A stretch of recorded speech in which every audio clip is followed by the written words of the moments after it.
Do you have that annoying fat that hangs off the side, and no matter what you do, you just can't get rid of it? You know what I'm talking about, those stubborn love handles? If this sounds like you, I'm gonna tell you to fix this in 5 simple steps today, so stay tuned. What is going on, guys? Rich here for Fit Fusion Brotherhood, and in today's video, I'm gonna talk to you how to fix that annoying, stubborn love handle fat that seems to never go away. Because maybe you've lost weight in the past, you feel pretty good, maybe around the chest you've lost some, around the face looks a lot better, but no matter what you do, no matter what you try, that love handle fat in that stubborn area just seems to never go away, and this is maybe leaving you insecure, and you just don't feel confident with your shirt off quite yet. Well, we're gonna fix that in today's video. And for us guys, that love handle fat is typically the last place that goes. Because I would say when most men come to me in terms of inquiring my coaching program, it's Rich, I want to lose fat, but I want to lose it around the love handles. And typically speaking, if this sounds like you probably have about 10 to 30 pounds of that stubborn fat, which I like to call, to lose. And the good news for you is it's a lot more simple than you think. We got to really discuss the old way versus the new way in terms of how to lose that fat. And I'm gonna tell you how to do that in today's video. And we're gonna really dive into point number 1 right now. So let's jump in. Okay, so what we're gonna do this video, we're gonna talk about 5 things not to do, which is kind of like the old way of thinking. And we're gonna talk about 5 things to do, which is the new way. So the number 1 thing you don't want to do is spot on reduce. And this might seem obvious to you, but if you're not familiar with it, I'm just going to break it down quickly. What I mean by spot on reduce is, let's say you have the fat in the love handle area. What you don't want to do is do like a ton of like bicycle crunches or side bends to try to get the fat off in that specific area, because it just doesn't work that way. That's not how the way the body works in terms of losing fat. And whoever, if they did work that way, whoever invented it will probably be a trillionaire by now, because I would say 95% of men are trying to lose love handle fat. And if they invented that, again, like I said, they'd be off in the sunset retiring. So that's not the way the body works when it comes to losing fat. And I really want you to change your approach to, okay, I have some fat here, let me do a ton of crunches, core to burn the fat off, to the new way. And maybe this is the old way for some of you, but maybe the new way, if you're still kind of doing core, is I want you to focus on getting stronger in the gym by doing mostly compound movements. And I like about a 70 to 30% ratio, and I'll explain what compound is in a second if you're not familiar, between compound and isolation. So your compound movements, this can be like your deadlifts, your squats, your bench press, your rows, your chin-ups, your farmer's carry, your lunges, stuff like that, where it's involving kind of multiple joints in the same movement. And the other 30% can be like your bicep curls, your tricep, your hamstring curls, exercises like that.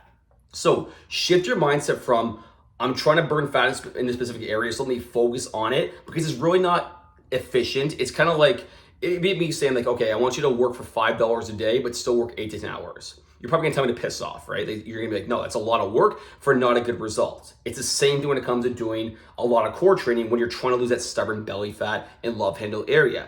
And the new way of thinking, again, 70% compound, 30% isolation, get stronger in the gym. And that's gonna kind of tie us to point number 2 and 3 coming up, which we're gonna kind of dive into more of the working out aspect. But number 1, don't spot on reduce. And I want you to change your mindset to get stronger in the gym, focus mostly on 70% compound movements to 30% isolation. Number 2, what you don't want to do is focus on burning calories in the gym.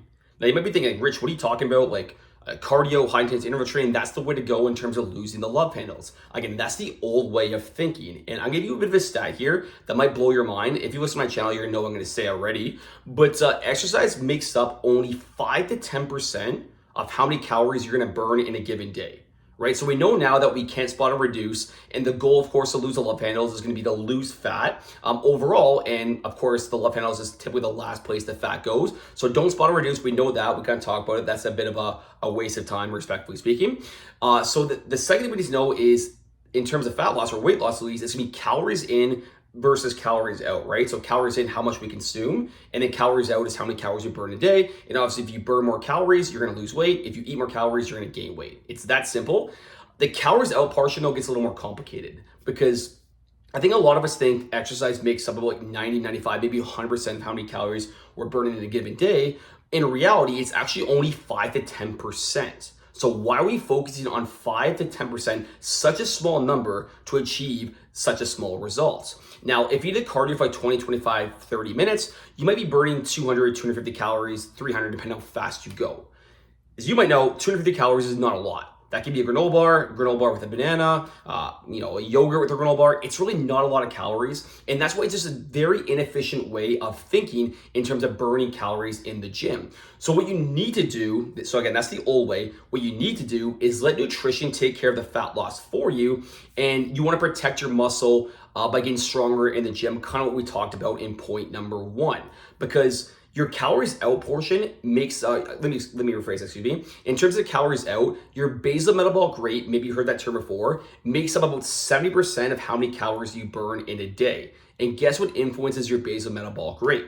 It's your muscle. So your goal at all costs when losing fat is to protect your muscle, so making sure your muscle is not going down, and let nutrition take care of the fat loss for you. You combine that, you do it long enough, that's when you're gonna get rid of those stubborn love handles. That's when you're gonna see the result you're looking for. So that's point number 2.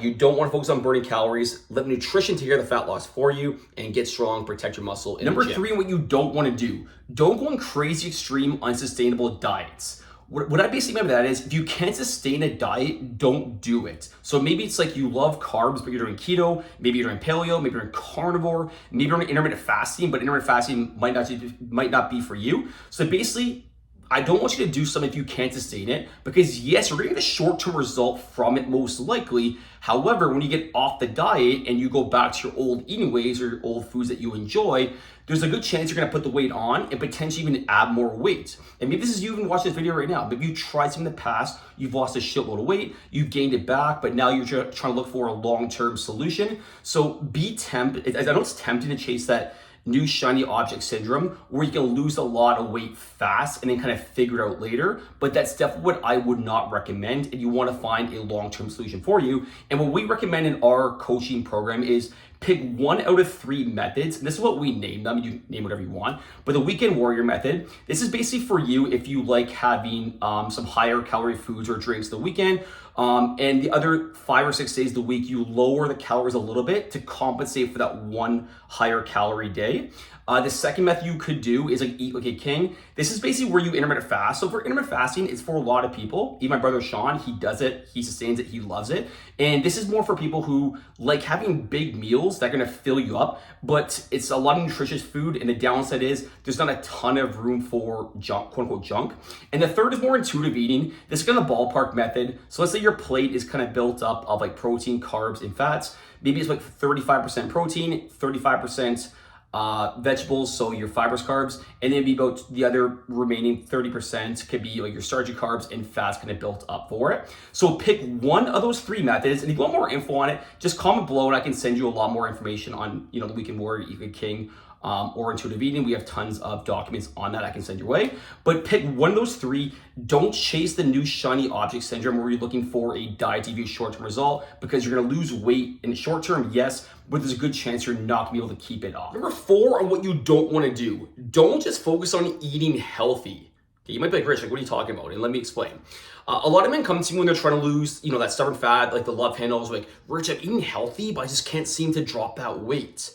Here's the issue with eating healthy is, like, what does eating healthy even mean? Because it's pretty subjective, right? For one person, it could be eating a lot of like greens and vegetables. For another person, it could be maybe chicken and broccoli. For another person, it could be like doing a cleanse, or maybe like a lot of high calorie foods like avocado. So what does eating healthy even really mean? So what I always like to tell them, and I'll tell you, is it's not about eating healthy, it's about eating right. So you want to dial in your calories, you want to eat the right foods, and you want to eat the right amount of protein. And that way it's a lot more objective, and you're going more on numbers opposed to, eating healthy, which is kind of more of a guess, to be honest. So dial in your calories, dial in your protein. And the old way of thinking is just like eat healthy foods, you're gonna lose weight. Change that mindset to eating the right amount of foods with the right amount of calories and the right amount of protein. And that's how you're gonna drop that stubborn belly fat and that stubborn love handles, the fat around the sides there. So change that mindset, and I guarantee it will help you. Number 5, what I don't want you to do is go 0 to 100. And this is more of a mindset thing, but this is the biggest mistake I typically see men make. They start a new program, they get excited. The first week or two, they're walking every day, they're working out every day, they're eating, the good foods, they're dialing everything in. But then after a few weeks, they start crashing down because they just went way too fast out of the gate, and it's just simply not sustainable. The analogy I like to give is, think of it like a long distance race, right? Maybe you've done like a 5K race, whatever it might be in the past, maybe as a kid. And let's say you started off like sprinting off the bat, or you see that one kid who's sprinting off the bat. He's off to a great start, but then midway through the race, or even at the end of the race, he just completely collapses, right? Like he's got nothing left in the tank. So it's about pacing yourself. And I'm going to reference a book called Atomic Habits. And if you haven't read this, I highly recommend it. But the author talks about stacking small wins. So yeah, the first week or two, it's important to get wins, but you want to make sure you're not going too extreme. So maybe a couple wins could be you hit all 4 workouts, you hit your protein target, maybe hit your calorie target. I'm not saying you have to do all these at the same time. That's kind of the exact opposite I'm saying, but maybe like 2 of those 3, or maybe it's even just like you're sleeping 8 hours a night. Stack a few wins over the course of the first few weeks, and then you're going to progress over that as the weeks and the months go on. Because if you just start like balls to the wall, again, think of the sprinting out of the gate analogy in that long distance race, again, you're gonna do great for a few weeks, but you're gonna be burnt out, you're gonna feel tired, you're gonna feel unmotivated, and that's ultimately where a lot of men typically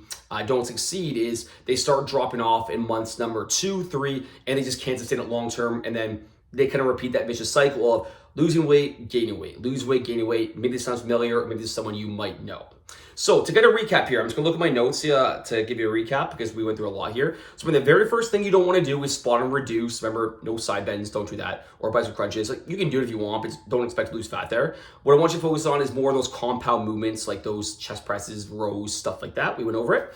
Point number 2, you're not gonna focus on burning calories, right? So like I told you, exercise only makes about 5 to 10% of how many calories we burn in a day. The very easier approach is let nutrition take care of the fat loss for you. And then again, you're trying to protect your muscle in the gym by lifting weights. Believe me, it's going to save you a lot of time, energy, and a lot less stress if you do it that way. I can absolutely promise you.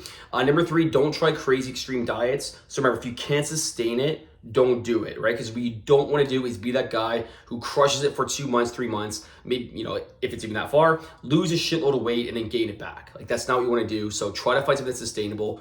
Number 4, remember, don't just focus on eating healthy, because eating healthy versus eating right is completely different. I would say I eat right, even though I had pizza, I have whiskey every weekend. I dialed into my calories, I dialed into my protein, and I'm not just basing it off of a subjective feeling, which is eating healthy, which might be even greens. Again, greens for someone, chicken broth for someone. There's really no objective measure to it. So mindset, eating healthy to eating right. And the 5th thing, again, like I said, don't go 0 to 100, because that's where you're just gonna get good results to start with. You're gonna burn out, you're gonna feel unmotivated a few months down the road. If you want 6-pack abs, if you wanna drop the stubborn love panels and belly fat, if you wanna gain arm size, this is what we specialize in. So subscribe to the channel. We're gonna go over a lot more videos in terms of how to do that. Exercise tutorials as well, so you're not going to make sure you miss out. And thanks for watching today, and we'll talk super soon. If you liked it, please give me a thumbs up and subscribe to the channel. Thanks, guys.